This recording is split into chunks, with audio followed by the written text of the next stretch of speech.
Little Dot's new data digs into YouTube viewer habits across video lengths, and what happens when the algorithm changes. In an era where more digital content is being produced than ever before, and where YouTube is talking up both its living room TV viewership and the ever-multiplying views on Shorts. What kinds of videos and creators are actually grabbing and keeping viewers' attention? That's the question digital video production, distribution, and monetization company Little Dot Studios examines in its new white paper, Understanding the New Era of YouTube Viewing in 2026.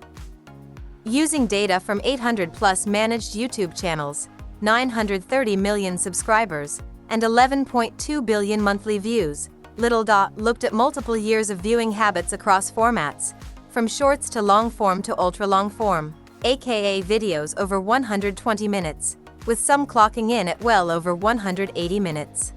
Its core finding echoes something companies are realizing now that AI generation is omnipresent. People are drawn to real human storytelling, and tend to join passionate fandoms and communities built around creators, content, genres, IPs, and characters they love. This draw happens across different content lengths and formats. The real story isn't just the scale of YouTube, it's how audiences behave while on the platform, where they watch, increasingly on the living room TV, how they find what they watch, algorithmic suggestions over subscriptions, and how deep fandoms are reshaping what TV even means, Little Dot says in the paper.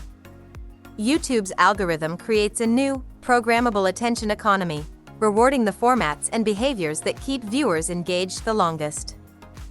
Despite every platform planting a flag in the seemingly fertile ground of short-form programming, a trend that's now omnipresent with creators and traditional entertainment entities getting into microdramas, in 2023 to 2024, ultra-long form was delivering disproportionately well for creators, Little Dot's data shows. UR analysis showed that ultra-long videos didn't just accumulate more watch time, a truism given length, but they also often earned more views and higher RPM, revenue per thousand views, Little Dot says. On a representative cohort of channels, 3-hour uploads were a tiny fraction of output but delivered a disproportionate share of watch time and revenue. Just how disproportionate? A 120-minute video, on average in Little Dot's dataset, earned 100x more revenue than a 20-minute video. Little Dot also saw another interesting trend within the same dataset. Channels that produced long-form content often saw a higher percentage of watch time and revenue coming from YouTube Premium subscribers. That makes sense for two reasons. One, the sort of people who want to watch 3-hour video essays about esoteric subjects are likely to be willing to compensate the creators who are experts in said esoteric subjects. And two, ultra-long-form videos come with a lot of ad breaks, and those breaks tend to be several unskippable minutes, especially when you're watching on connected TV. People paying for ad-free viewing won't have to deal with those frequent interruptions. During the ultra-long-form boom from May to November 2024, the format as a whole was bringing nearly 30 million views per month. As the ultra-long-form crest rose in 2023 to 24, it was fueled in part by the behavior of superfans, viewers who treat YouTube like a streaming archive, watching multi-hour compilations, episode marathons, and deep dive formats as if they were TV box sets, Little Dot says. But from December 2024 to May 2025, the average length of YouTube's most popular videos dropped 21%, from 35 minutes to 28 minutes. Although a 7-minute drop might seem insignificant in isolation, across YouTube's vast ecosystem it represents a seismic shift in audience behavior, Little Dot says. When billions of views are condensed into shorter watch times, the cumulative impact is huge. Fewer ad breaks mean less revenue, shorter sessions lead to weaker engagement signals, and less total watch time signals lower relevance to the algorithm, weakening a video's chances of being recommended. This is compounded by the fact that in January 2025, there was a significant update to the YouTube algorithm, Little Dot explains.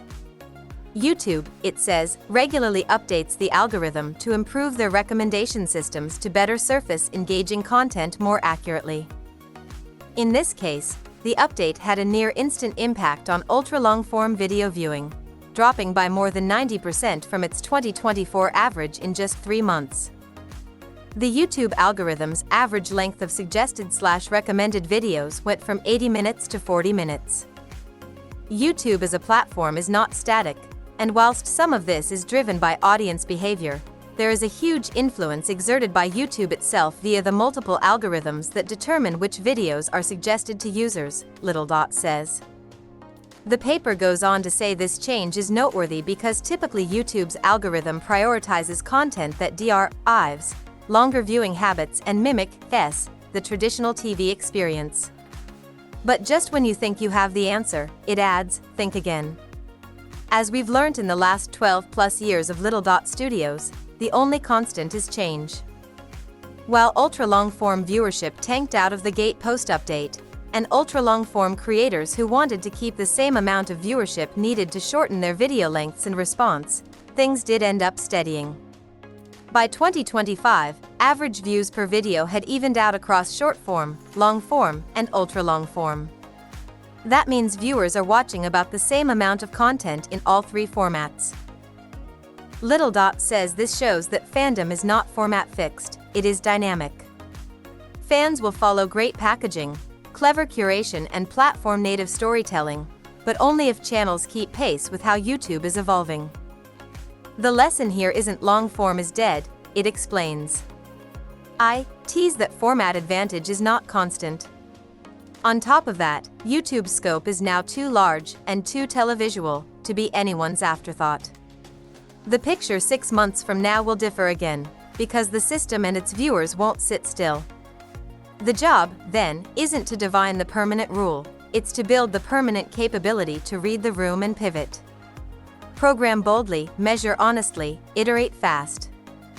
Graham Swallow, Little Dot's Director of Data, Tech and Product, tells TubeFilter creators who want to stay on top of format trends should always be looking at both their own content and other content to identify what their audience is engaging with. That being said, every channel is different, so what is right for one won't be the same for another.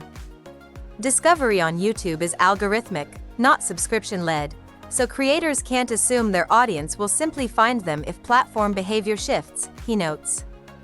Agility is more valuable than any single format strategy.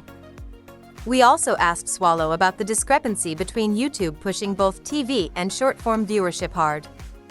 It's already the #1 streamer in the US by watch time. So should it focus there instead of continuing to try to copy TikTok?